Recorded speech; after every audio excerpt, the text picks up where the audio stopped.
Alvarez here with another video for Simon Says Stamp. Today we're introducing this awesome brand new die called the Shadow Box Card. It's interactive and super cool, so let's go ahead and check it out.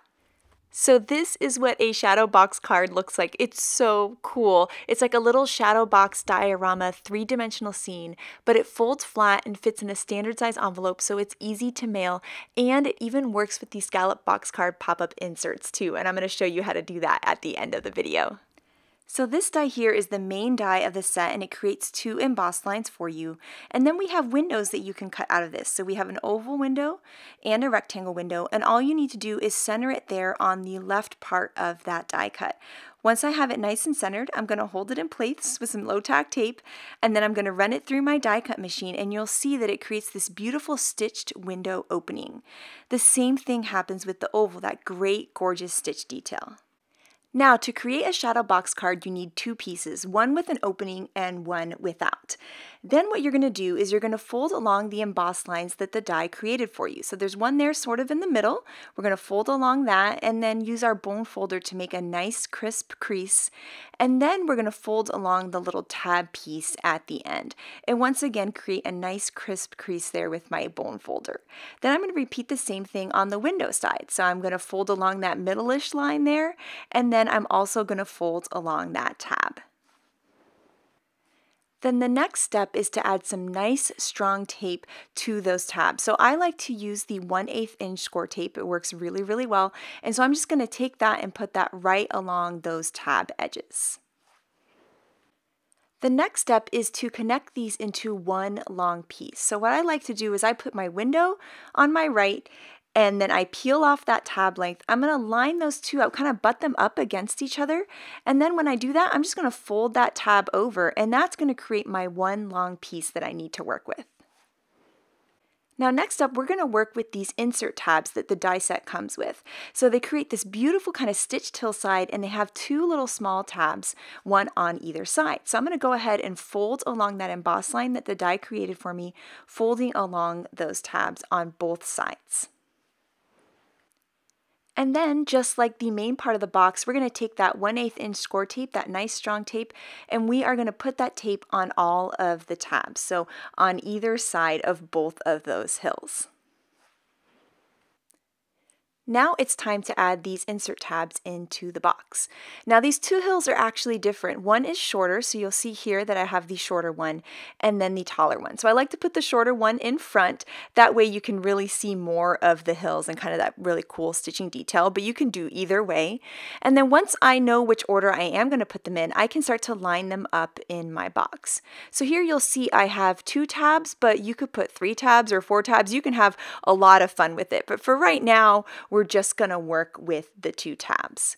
So what I'm going to do is line that up right along the bottom edge of the box, and I'm just going to kind of eyeball it and kind of put them equidistant from each other. It doesn't have to be perfect because it's going to look cool no matter what. Then I'm going to fold them flat just like that, then fold the right side over and then fold the left side over. So I'm going to repeat that again. So I'm going to peel off that liner tape just like that. Then we're going to peel off the liner tape on that other tab. We're going to hold those hills flat and straight with the bottom. Then we're going to take that right side and we're going to fold it over like a book, picking up the adhesive on those hills. Then we're going to take the left side and fold it over and pick up the adhesive on that tab there. And this is going to form this awesome three-dimensional shadow box, almost diorama type scene. Now once you have your box formed, I like to play with it, kind of folding it flat either way, just like that, so that I know that when the recipient opens it, it's going to move really, really well. So I just wanted to show you how to put one of these together again. We peeled off the liner tape there. We're going to butt them up against each other and fold that tab down, creating one long piece. Now we're going to insert these little pieces, but the oval window is much higher and much smaller than that rectangular window. So I'm going to take those hills there and actually place them up a little bit higher until I get the perfect look that I want. Then I'll do the same thing with the other hill. I'm going to kind of look through that window, see where I think it would look really nice, and now I've got them in perfect placement. So I'm going to fold those flat again and just make sure that those are nice and straight. I'm going to peel up the liner tape on all of the tabs, and once again I'm going to fold that one side shut and then fold the other side shut. So the reason that I'm adding the inserts in before the box is formed is it's actually much easier to do it this way. It's quite hard to add the inserts in once the box is formed because it's really hard to get them perfectly straight. If you put the inserts in when the box is open and close it like this completely flat, you know that those inserts are always going to be straight no matter what. Now, the other awesome part about this is that it fits in a standard envelope with standard postage. And then when the recipient gets it, they pull it out and it opens up into this amazing three-dimensional scene. Now, one of the other dies that this set comes with is this little side panel, and it's a great little stitched rectangle. So you can cut panels just like this that you can decorate the outside edges of the box if you would like to or not, which is really cool. Then next up, this die also comes with all of these scene building elements. So first up we have this cute little bird, and you can add that little feather to the bird for some extra detail. And then we have these great trees in 3 different sizes. So we have the trunks and the leaves. Here I did them in white, kind of like little snowy trees, but you could do them for spring, for fall, for summer. So you could have a lot of fun adding these trees to these fun shadow box scenes. And then here are some branches and some leaves that you can add to those branches. You can also stand them up and have them function as trees too, which is really, really cool. And the little bird is super cute hanging out on this branch also. And so these are perfect for adding to shadow box scenes, but also other scenes on cards too. So here you can see some cute little trees in those hills there, which is so awesome. And then this little branch there coming out the side of that oval window, I just love so much with the bird on it. And then this is a super cute sample by Yainea that shows all of these dies in action, which I love this card so much. So now it's time to actually make a shadow box. So I'm going to cut one of the pieces from some black cardstock, and then I'm actually just going to lay that window right into the die there, hold it in place with some tape, and run that through just one pass of my die cut machine, and I'll have my window section of my shadow box. I'm also going to cut out 2 noble fir green hills. So I'm going to go ahead and fold along all of those lines that the die created for me, both the middle-ish line and then the tabs, and then I'm going to add some nice strong score tape to both of those tabs. I'm also going to fold the tabs on the hills and add some score tape to those tabs too. Then I'll remove that liner tape there, and I'm going to butt them up against each other, pressing that tab down to create one long piece. Then I'm going to add my little green hills. So I'm going to kind of just make them equidistant from each other, just kind of eyeballing it, putting them both in. And then I'm going to decorate the inside before I'm going to glue everything together. So I'm trimming down some watercolor wishes paper, and I'm going to lay that in the back to be my Halloween sky.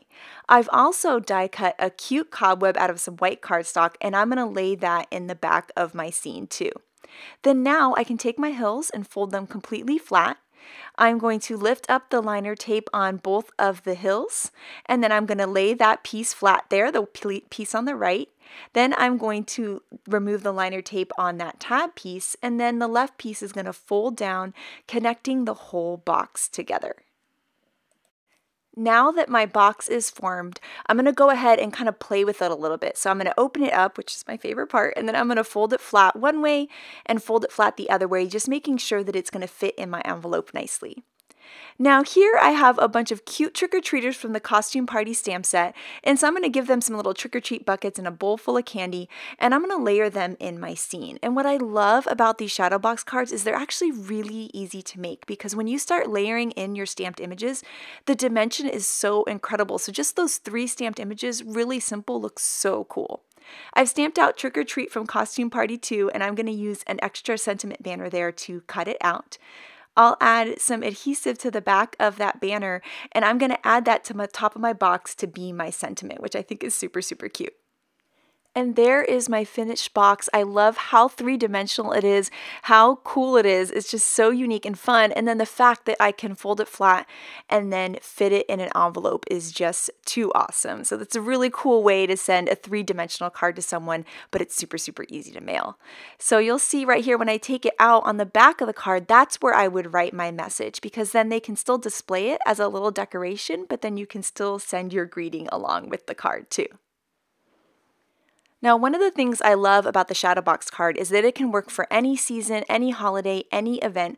All you need to do is change up your colors and your stamps. So I thought it would be fun to make a Christmas one. So here I've got our new Berry Happy Holidays stamp set, and I've gone ahead and stamped those out, and I'm going to color them really simply. I'm just going along with a nice light gray marker all along the bears just to give them a little detail, and just kind of coloring everything in nice and easy and die cutting all of those images.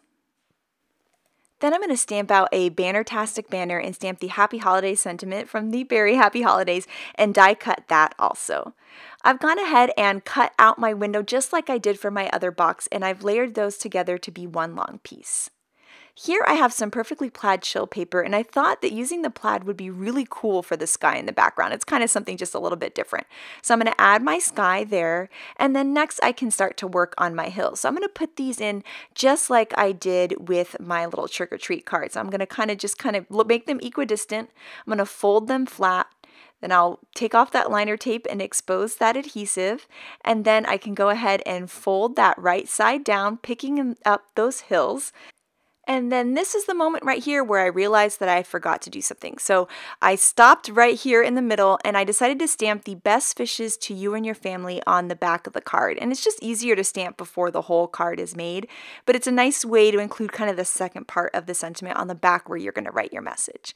And then now I can finally form that box. And I never get over when you form the box and you open it, just how cool it is. So now this box is ready to decorate. So I'm going to go ahead and put that cute little Banner-tastic banner right on top. I love how wonderful those banners look on the top of the shadow box. And then I can go ahead and start to take all those cute little Berry Happy Holidays bears and give them all of their accessories there and create a cute scene, a little ice fishing scene with those bears. So I'm just going to layer everything, kind of filling in the whole scene and creating some really cool dimension. And then here I wanted to show you that even with that Banner-tastic banner, it actually still fits inside a standard A2 envelope, which is so, so cool.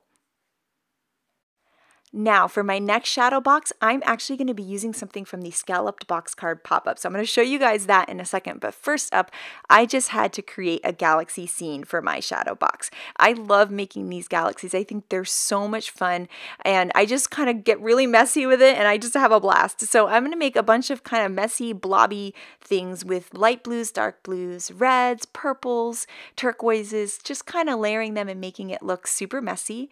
And then I'm going to dry that whole layer there and then add on some darker blues. And then I'll go ahead and dry that layer too. And now the really scary part, I'm going to add the black on. And every time I do this, I'm worried I've ruined it. But it actually ends up looking really cool. So I'm going to dry that black on there and then add just a little bit more black in the areas that were a bit too light.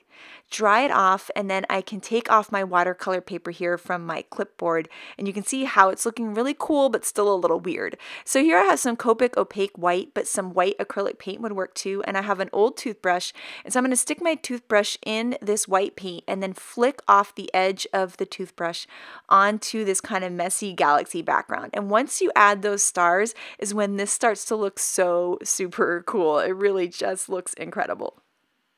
I've gone ahead and cut my shadow box pieces from some Blue Jay cardstock, but I wanted to give it a little extra something. So I'm going to take some Black Soot Distress ink and just ink all around the edges to kind of go along with this galaxy night sky theme I'm going on. So I'm just starting off of the paper and then going on in really light strokes and just giving the paper just a little extra something going on.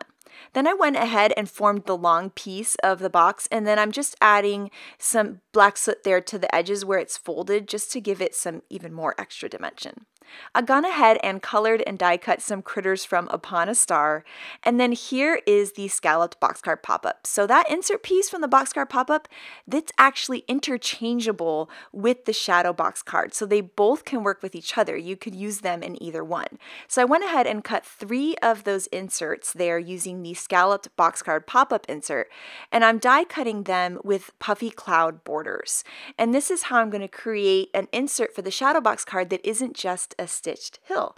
So I'm just going to lay those puffy cloud borders on there, die cutting these really cool clouds, and then I'm going to fold along the tabs that the insert there created for me.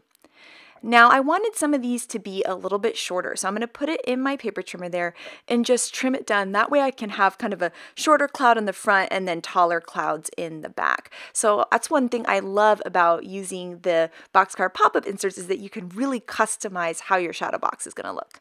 So I'm going and trimming down that galaxy sky that I created so that I can line the inside of my box card with this really cool galaxy sky. So I'm just using some tape runner on the back of those watercolored pieces, and I'm just going to lay it all along the inside of the box. So we're kind of stepping it up a little bit because we're decorating the sides and not just the back. Now it's time to work with those cool custom inserts we created. So I'm going to add some of that score tape on all of the tabs, and I'm going to start layering them in the box. I'm going to put 3 of them inside the box. I'm just kind of putting them equidistant from each other, and then I checked it to see what it was going to look like, and the back clouds, you could barely see them. So I'm just going to pop them up a little bit higher, and you'll see that it's really going to give some cool dimension. So now that I've got those how I like them, I can lay them all flat, remove all of the liner tape, and then I can fold the right side down, picking up that tape, and then I can peel the liner tape off that other tab and line up my whole box that way too. And now my most favorite part of the shadow box is popping it up for the first time and seeing just how cool it looks. Now I'm going to use that little extra die that it comes with that stitch rectangle and cut some more of that galaxy paper that I created, and also decorate the outside edges too. So there's cool galaxy all over the box. And then I've left the back blank there so that I can write my message later. So now I'm going to add those cute little critters there from Upon a Star into my clouds, and they're just looking so adorable, and I thought that they needed some constellations to look up on. So I've stamped with some Versamark ink on some black cardstock the constellations from Upon a Star, and I'm going to use some white heat embossing powder along these constellations, which is really going to make them pop and look really cool against that galaxy sky. So now that I've got my white heat embossing powder on there, I can go ahead and heat them up, and they're going to be nice and shiny and bright and white. And then I can use my coordinating dies to die cut them all out. So next I'm going to cut up some hard plastic, so you can use kind of like a takeout container or some packaging from a product. And so I'm going to cut it in a really thin little strip, and I'm going to be adding those to my constellation. So I'm adding some adhesive there to 2 of the stars there on my Big Dipper, and I'm going to go ahead and attach those pieces of plastic to the stars. Then I can add a little adhesive tape to the bottom of those acetate strips, and then that way I can hide them behind the clouds. So I'm just going to tuck it right behind those clouds there, and it's going to create this really cool 3-dimensional scene like the constellations are floating in the sky. And so I'm going to keep doing the same thing. So I've added some more to that other constellation. Then I'm going to take one constellation and actually glue it to the back there for even more dimension, and I wanted even one more layer. So I'm taking one of my hills there, the little layered hills that come with the shadow box card, and I've trimmed off the hill part, and I'm adding some tape to those little tabs that the die created for me, and I'm just going to tuck this right in there, and no one's ever going to see it because it's going to hide behind my clouds, but it's going to give me one more layer for my constellations to be floating in. So I'm just going to kind of pop it into the box, make sure that it glues well on both sides, and then now it's ready to add another constellation to it. So I'm going to drop that constellation in on that 4th layer, and now there's like 5 layers of dimension of the constellation, so it looks super cool. And so there you can see how that 4th layer is right there, but it's hiding behind the clouds, but giving even extra dimension. I just love it so much. Okay, so I went like a little layer happy, and I wanted another layer. So I cut another piece of some puffy cloud die cut paper there, and I'm going to glue that right on the outside of the box. And now there's like clouds everywhere, and there's stars everywhere, and galaxy everywhere, and it's just so cool. I love playing with it and looking at it, and I cannot wait to send this to someone. So this is what I've been waiting for the most. I cannot wait to see what you guys create with the shadow box card die, so make sure to share it with us. Thank you so much for watching today, and have an absolutely amazing day. Bye!